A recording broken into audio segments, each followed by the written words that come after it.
감사주일입니다. 1년에 2번 감사절을 지키는데 첫 번째가 맥주감사주일, 두 번째가 추수감사주일, 이렇게 2번을 지킵니다. 맥주감사주일은 1년의 절반을 살고 지금까지 우리를 이끌어주신 하나님께, 도우신 하나님께, 능력으로 우리를 보살펴주신 하나님께 감사를 드리는 절기이고, 추수감사주일은 1년 한 해 동안의 삶을 놓고 주님 앞에 온전한 감사를 드리는 절기인데, 이 청교도의 신앙 고백이 들어있어서 더욱 의미가 깊습니다. 그렇다고 해서 맥주감사주일이 절반의 감사냐?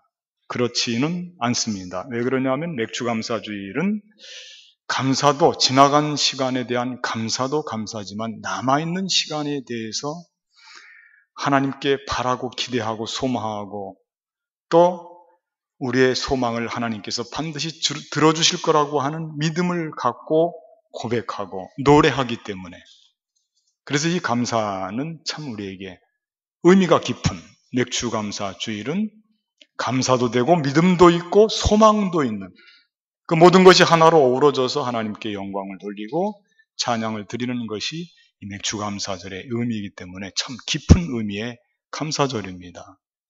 우리가 오늘 그 맥주감사절 예배에 지금 함께 참여해서 예배를 드리는 것입니다. 저는 어쨌든 이 감사절이 돌아오면 언제나 한 가지 생각나는 노래가 있습니다. 이 아프리카 선교사로 가셨던 한국의 리빙스톤, 그렇게 말씀해도 될 것 같은데, 유부웅 목사님이라고 계십니다. 유부웅 목사님.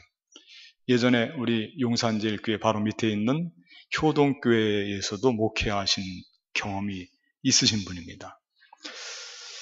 이분이 아주 오래전에 가르쳐준 노래입니다. 아프리카 선교 초기, 아마 1980년대 중반쯤 됐을 텐데,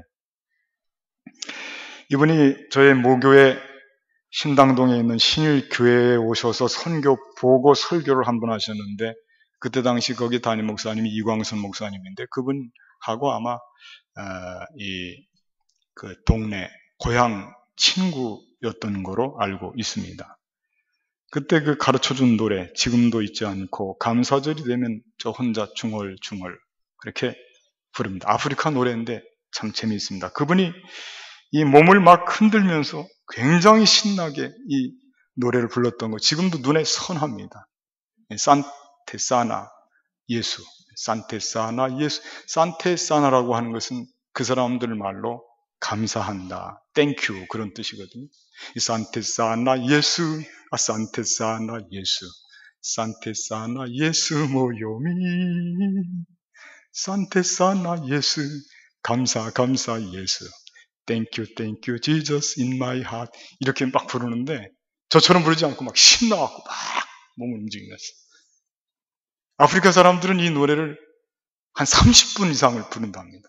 너무 기뻐서. 예수님이 우리에게 오신 것이 감사하고, 나를 살려주신 것이 감사하고, 나를 이끌어주시고 내가 이제는 천국 백성이 된 것이 감사해서 예배를 드리면 그 사람, 우리는 좀 정적이고 거룩한 예배지만 그 사람들 막 일어나서 동적인 예배, 활력이 넘치는 예배를 드리는데, 이런 찬송을 부른다고 했는데, 이부흥 선교사님, 목사님이 한국에 오실 때마다 이 노래를 많이 보급해서 아마 여러분들도 조금 귀에 익숙할 거다 생각이 되는데 아주 낯설지는 않죠?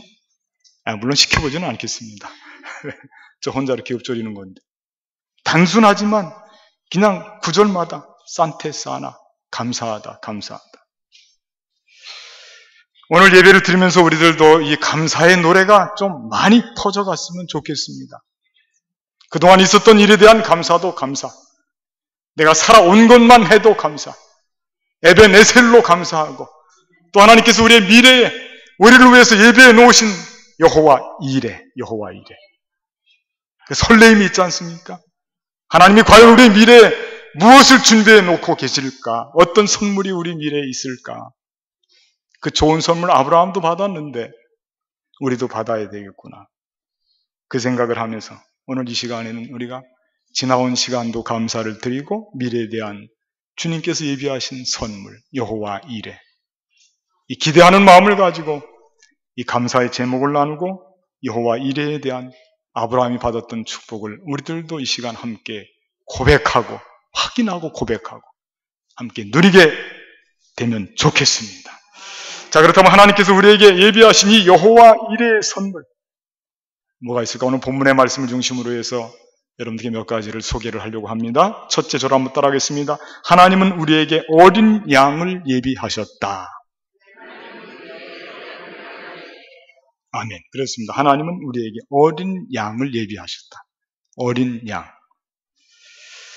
우리가 이 어린 양이 없으면 죽어요. 왜 그러냐 하면 다 사람들은 죄가 많거든요. 그리고 죄 때문에 결국은 실패를 하고, 죄 때문에 결국은 저주를 받고, 죄 때문에 실망을 하고 그러는 거거든요. 오늘 이 사건을 여러분들이 모르는 분들이 거의 없을 겁니다. 아브라함이 모리아 산에서 백세에 얻은 이삭 아들을 하나님께 바친 이 사건은 아주 이건 거의 다 알죠. 그런데 이 모리아 산에서 100살에 얻은 아들을 바치는 이 장면을 아브라함의 시각에서 보는 것에 대해서는 익숙한데 그의 아들 이삭을 여러분들 한번 생각해 보셨을 거예요. 이삭을. 그 이삭의 입장에서 한번 보자는 말씀이에요. 이삭의 관점을 가지고 오늘 이 사건을 보게 될 때 거기에서 이 어린 양을 하나님께서 미리 예비하시는 것이 이게 얼마나 큰 은혜인지. 아브라함은 그의 아들을 백세에 얻었기 때문에 너무너무 사랑하거든요. 어느 날 아버지가 이삭을 부릅니다. 이삭아, 가자. 어디로요? 제사 지내러.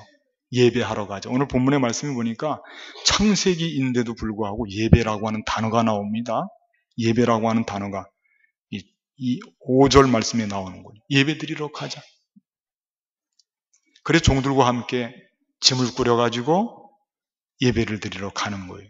근데 그때 아브라함이 아들을 부르는 눈이 심상치가 않거든요. 이삭은 조금 두렵고 떨리는 부분이 있습니다. 왜 그러냐면 혹시 내가 무슨 죄를 지은 것이 있는데 이것이 혹시 아버지에게 발각되지는 않았을까?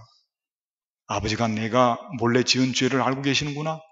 아버지는 나를 사랑하시기 때문에 그 죄를 가만 놔두면 내가 죽음으로 가기 때문에 나를 사랑하셔서 그 죄를 대신 그 죄를 용서해 주기 위해서 하나님께 제사를 지내려고 하는구나. 예배를 드리려고 하는구나.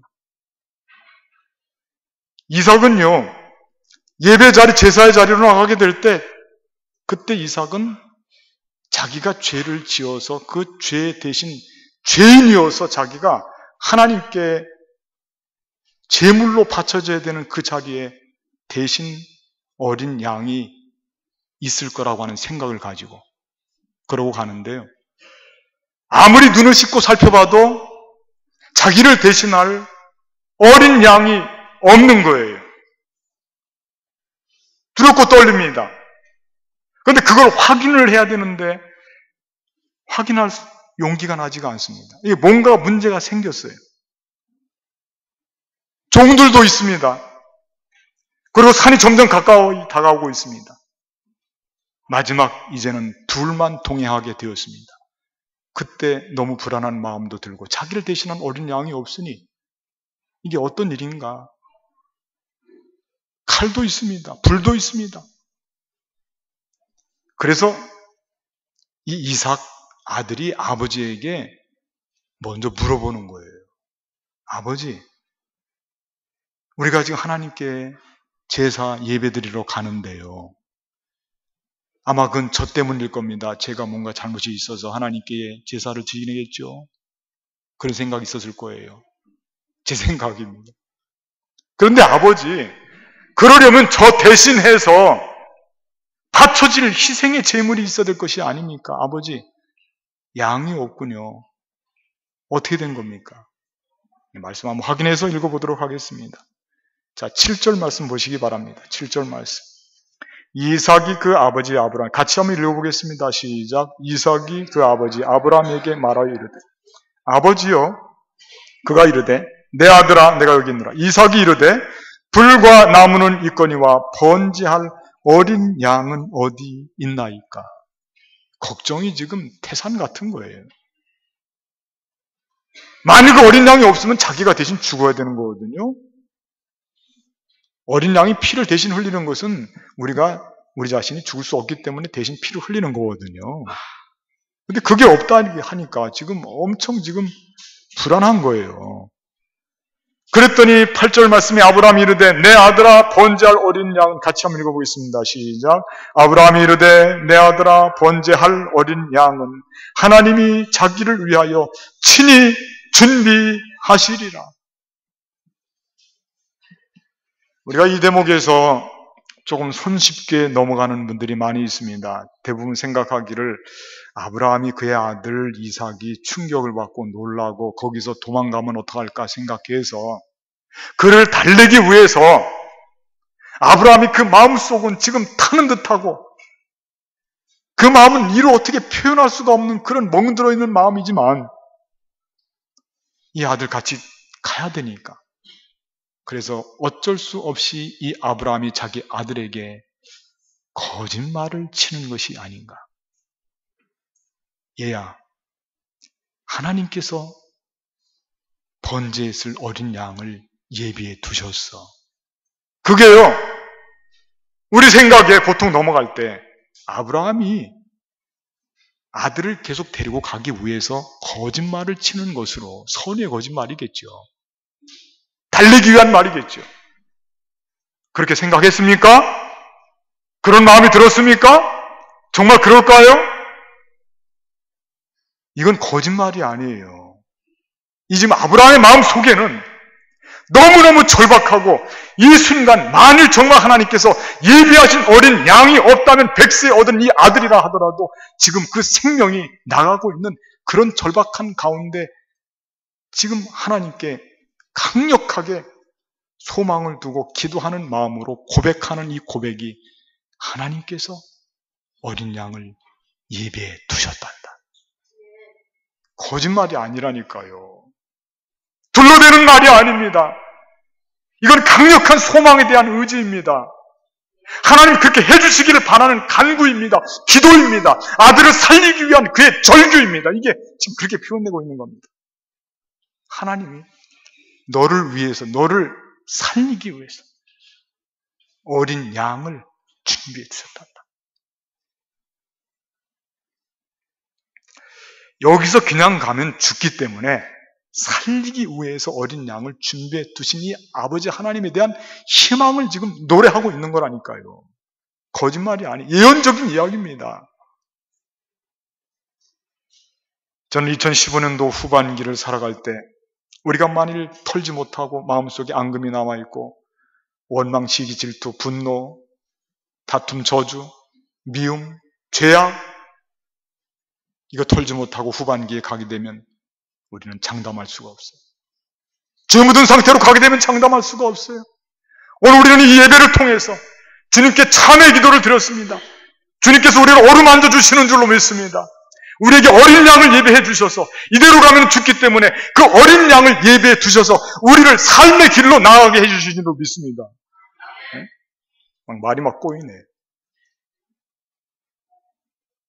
삶의 길로 우리의 미래를 나아가게 하는 것이 이 어린 양을 예비하신 여호와 일의 사건이에요. 우리를 죽음의 길로 인도하시는 게 아니에요, 지금요. 어린 양을 예비하신 거예요. 어린 양을. 죽음의 자리에 대신해서 갈 어린 양을, 우리 죄 때문에. 그리고 우리를 이끌어 가시는 거. 이게 우리 미래의 삶의 비전이에요. 그것도 친히 하나님이. 다른 어떤 것보다도 우리에게 하나님께서 어린 양을 예비하셨다고 하는 것은 여호와 이레의 사건 중에서, 그 축복 중에서 크고도 위대하고 감사하고도 우리가 잊지 말아야 되고, 그 감격. 나 이대로 가면 죽거든요. 그런데 예수님을 어린 양으로 나에게 주셨기 때문에 그 예수님을 품고 그 예수님과 동행하고 그리고 우리의 미래 길로 가기 때문에 우리 자신이 있어요. 사는 길로 가는 겁니다. 내가 곧 길이요 진리요 생명이니 주님과 함께 동행해서 우리의 미래의 삶은 축복되고 살리는 길이고 소망의 길이고, 아브라함은 지금 최고의 지금 두려움의 자리예요. 보이는 게 없어요. 지금 이 자리는 그에게 있어서 절대 절명의 자리입니다. 거기서 지금 희망을 노래하고 있는 것이 그게 어린 양을 예비하셨단다. 어린 양을 예비하셨단다.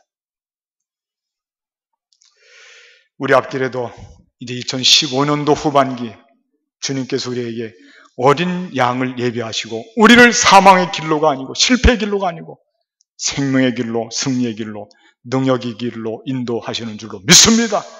이 믿음 가지고 승리하시는 우리 모두가 되시기를 바라겠습니다. 두 번째 저를 따라하셨습니다. 하나님은 우리에게 큰 복을 예비하셨다. 큰 복을 예비하셨다. 더 한번 해보세요. 크게 소리를. 하나님 우리에게 큰 복을 예비하셨다. 큰 복이요. 말씀 한번 보시겠습니다. 말씀 몇 절입니까? 17절 말씀 같이 한번 읽어보겠습니다. 내가 시작.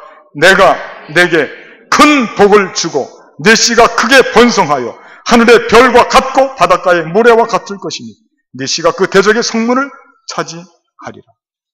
내가 내게 큰 복을 주겠다.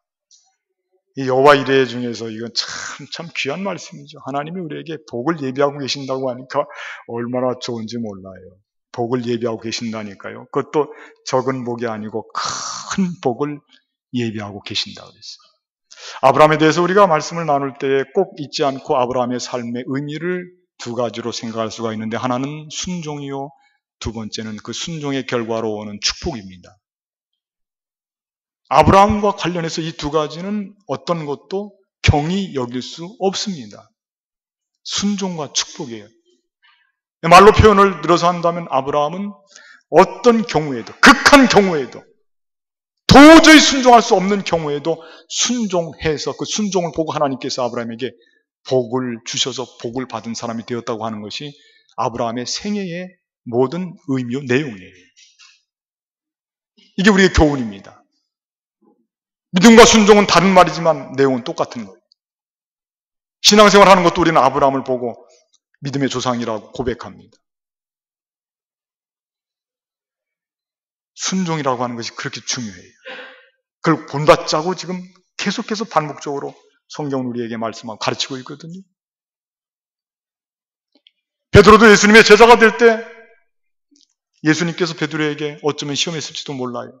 밤새도록 고기를 잡았지만 한 마리 잡지 못했거든요. 그런데 그에게 다시 깊은 데로 그물을 던지라고 그러니까 어떻게 그게 말이 되겠습니까? 그래도 던지는 거예요. 순종하는 거예요. 그리고 주님께서 그에게 주신 말씀이 있습니다. 네가 이제부터는 고기를 잡는 사람이 아니다. 사람을 잡는 어부가 되어라. 축복이죠.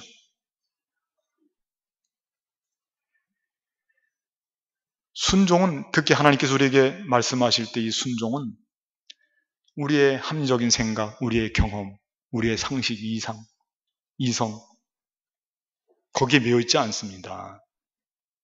그냥 우리가 조금 이야기해주면, 설명해주면 그렇지, 맞지? 그렇게 자연스럽게 거침없이 우리가 받아들일 수 있는 그런 차원에서 하나님은 우리에게 순종을 말씀한 적이 없어요. 아브라함 보십시오, 여러분. 그렇게 순종할 수 있는 자리입니까? 하나님이 약속해서 백세에 준 그 독생자 아들인데 그 아들을 바치라고 한다니까 이게 대체 무슨 뜻입니까? 아들을 통해서 복이 올 텐데. 이 순종할 수 없는 자리라니까요. 내가 이렇게 가난하고 어려운데 하나님 물질을 바치라고요? 내가 이렇게 병들고 약한데 하나님 봉사하라고요? 너무하십니다. 사르밧의 과부가 마지막 먹고 남아있는 마지막 먹고 죽을 그걸 가지고 엘리야에게 그걸 바치라고 하니 그게 무슨 그런 못된 짓이 어디 있습니까? 순종의 놀라운 역사를 보이기 위해서 예비하신 여호와 일의 축복이 거기에는 담겨 있는 줄로 믿습니다. 그래서 그렇게 말씀하시는 거예요. 성 프란시스의 그 일화 중에서 아주 유명한 일화였죠. 여러분 아마 다 알고 계실 겁니다. 성 프란시스 그 수도회에 어떤 한 청년이 들어와서 나도 여기서 함께 공동체가 되어서 신앙생활을 하기를 원합니다.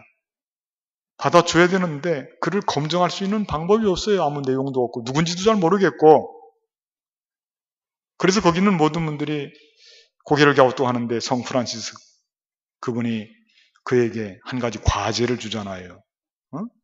배추 있잖아요. 배추. 그거를 갖고 가서 똑바로 심는 게 아니에요. 거꾸로 심어서 키우러 하는 거예요. 그 며칠 자라겠습니까, 그것이? 그런 명령을 내리고 과제를 주는데, 뭐 어떻게 보면 자기를 무시하는 것 같기도 하고, 바보 취급하는 것 같기도 하고, 놀리는 것 같기도 하고, 그럼 프란시스가 생각이 없는 분이에요? 그분이 그렇게 무슨 뭐 뜻도 없이 그런 걸 줬겠어요? 그 자리가 순종을 점검하는 자리예요. 절대적인 순종. 상황과 맞지 않는 순종을 놓고 지금 시험하는 거예요. 우리에게도 그런 시험이 많이 있어요. 우리가 고개를 끄덕일 정도의 그런 순종을 우리는 누구나 다 합니다. 그건. 근데 이건 아닌데, 정말 아닌데. 밑이 빠진 독에 물을 부으라면 부겠어요? 옛날 중국의 순임금이 그랬다지 않습니까? 여러분들 재미있는 이야기죠. 진짜 충성하는 신하가 누군지 알기 위해서요. 옥석을 가리기 위해서 다 신하들을 불러 모아놓고 밑 빠진 큰 독을 갖다 놓고 저기 산기슭에 우물가에 가서 이 밑 빠진 독에 물을 가득 부어서 채우라. 그렇게 명령을 내렸다는 거예요. 그 자리에서는 모든 신하들이 예이 하고 뒤에 나가서는 수근거리는데 때가 됐구나. 맛이 갔어. 이 살 날이 죽을 날이 가까웠구나. 하고 뒤에서는 막 욕을 해야 되는 거예요. 왕도 욕 많이 먹었어요. 옛날에도 그래요. 지금도 그렇지만. 근데 그 중에 한 사람이 있었는데 그 사람은 말한 대로, 예 대답한 대로 산기슭까지 가서 물을 떠와서 길어다가 붓는데 밑이 빠졌으니까 그게 채워질 리가 있습니까? 그래도 아무 말 하지 않고 계속 땀이 막 비 오듯이 오고 말이죠. 하루 눈 뜨면 계속 붓는 거예요. 근데 이상하죠. 계속 물을 붓고 바닥이 나올 정도로 긁히는 소리가 나더니 거기서 금속성 소리가 나오는데 묵직한 게 걸려 나오는데 그게 뭐냐? 황금덩어리야. 황금덩어리가 걸려 나오는 거예요. 묵직한 황금덩어리가 걸려 나오는 눈이 휘둥그레졌습니다. 그래서 이 충성스러운 신하는 임금님께 가서 임금님 제가 이제 이 물을 다 팠습니다. 근데 거기서 이 황금덩어리 이거를 발견했는데 이거 임금님 이거 제가 가질 수 없습니다. 그때 임금께서 껄껄 웃으시면서 그거는 너의 것이다. 왜? 너는 끝까지 내 말에 순종했기 때문에.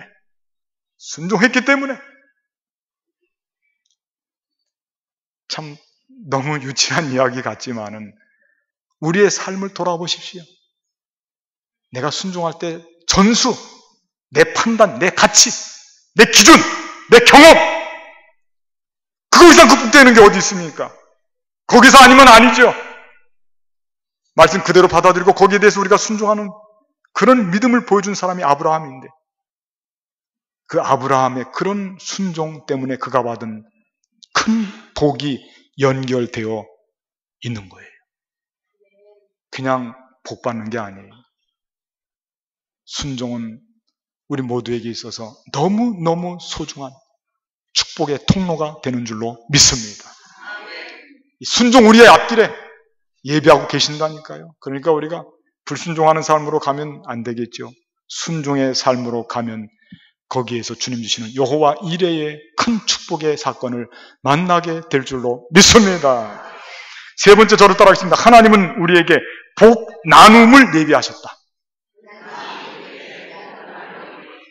예, 복을요 내가 혼자 받고 나 혼자 누리면 그거는 부패하고 타락합니다. 복은 나누는 것이 진짜 복이에요. 아무리 맛있는 음식을 먹을 때도 그 음식, 좋은 음식 아무리 여러분들 혼자 독식해 보십시오. 반드시 탈이 납니다. 나누는 거예요. 나누는 거. 복은 나누는 데 의미가 있는 거예요. 특별히 우리 신앙적인 축복은요 나 혼자 받는 복이 아니에요. 나누는데 아름다운 의미가 놓여 있는 겁니다. 나누는데. 오늘 말씀 보니까 아주 기가 막힌 말씀이 나옵니다. 18절 말씀 한번 보시기 바랍니다. 여러분 18절 말씀 같이 한번 큰 소리로 읽어보겠습니다. 또 내 씨로 시작. 또 내 씨로 말미암아 천하 만민이 복을 받으리니 이는 네가 나의 말을 준행하였음이니라 하셨다 하니라. 내 씨로 말미암아 천하 만민이 복을 받는다. 너 받는 복이 아니라니까요. 내 씨로 아브라함의 씨로 말미암아 천하 만민이 복을 받는다 그랬어요. 천하 만민이 복이 나눠지는 거예요. 근데 이 말씀이 너무 소중합니다. 왜? 여기서 나오는 내 씨는 꼭 이상만을 가리키는 것이 아니에요. 예수님 누굽니까? 마태복음 1장에 보면 아브라함과 저를 한번 따라갈까요? 아브라함과 다윗의 자손 예수 그리스도, 여기에 오늘 본문의 말씀은 예수님까지 연결이 되어 있는 말씀이에요. 내 씨로 말미암아 천하 만민이 온 인류가 저주받고 멸망받아 마땅한 온 인류가 내 씨로 말미암아, 이거는 메시아의 축복이에요. 우리에게 오시는 예수 그리스도로 말미암아 저주 아래, 죄 아래 놓여있는 우리가 하나님의 자녀가 되고 하나님 주시는 유업을 물려받고 천국의 영원한 나라에 갈 수 있는 그런 축복을 받는 말에 대한 예시적인 말씀이에요. 내 씨로 말미암아 천하 만민이 복을 받는다. 여러분, 우리가 이 말씀에 동의하고 또 이 말씀에 함께 협조를 해야 됩니다. 복을 나만 받지 말고요. 나만 누리지 말고. 이 복을 받기 위해서는, 천하 만민이 복을 받기 위해서는 예수님 나만 소유해서는 안 되죠. 예수님의 복음을 나 혼자만 독식해서는 안 되죠. 그 복음 예수님을 천하 만민에게 널리 전파하게 될 때 그들도 우리가 믿는 예수님을 통해서 복의 사람들이 되는 거예요. 예수님 없이 어떻게 그분들이 복의 사람들이 되겠어요? 그래서 전도가 그래서 중요한 거예요. 또 전도 이야기 나오죠? 근데 할 수 없어요. 성경 그렇게 돼 있어요. 그래서 우리가 복음을 땅끝까지, 그 크신 하나님의 사랑 땅끝까지 전하는 교회라고 2015년도 우리가 힘차게 출발을 했어요. 지금 절반이 지났습니다. 지난 6개월 동안 우리는 열심히 개인 전도도 하고 노방 전도도 하고 부침개 전도도 하고 아주 전도 많이 했어요. 그럼 이제 그만둘까요? 아니, 우리 용산제일교회는 끊임없이 주님을 통한 복을 나누고 또 나눈 교회인 줄로 믿습니다. 그 후반기는 더 열심을 내야 돼요. 여러분, 전도하는 교회, 땅끝까지 이르러서, 그 우리 교회가 지금 많이 회복되고 치유되고 앞으로는 더욱 온전해지고 튼튼해지게 될 것입니다. 우리 용산제일교회는 오래 다닌 사람들만의 교회가 아니에요. 그렇게 생각하면 안 돼요. 지난주에 김동현 형제가 등록했어요. 김동원 형제님의 교회입니다. 지지난주에 원지희 자매님이 등록을 했어요. 원지희 자매님의 교회입니다. 이 교회. 지지난주에 이미숙 집사님이 등록을 했어요. 이미숙 집사님의 교회입니다. 모든 새로운 영혼들을 위해서 닫힌 문이 활짝 열리고 누구든지 이 교회에 오게 되면 예비하신 여호와 이레 주님이 주시는 이 복을, 천하 만민이 누리는 이 복을 그 누구도 제한받지 않고 받을 수 있는 열려있는 아름다운 주님의 성전, 우리 용산제일교회 좋죠? 그런 교회로 우리가 만들어 가는 거예요. 지금 후반기 시작됐어요. 여호와 이레 꿈꾸십시오. 우리의 교회도 우리의 가정도 우리 개인의 삶에도 하나님이 예비하고 계시는 여호와 이레 축복의 사건이 반드시 임하고 있습니다. 놓치지 말고 여호와 이레의 축복을 마음껏 누리시고 승리하시고 복되게 살아가시는 저와 여러분들이 되시기를 주님의 이름으로 간절히 부탁을 드리겠습니다. 기도하시죠.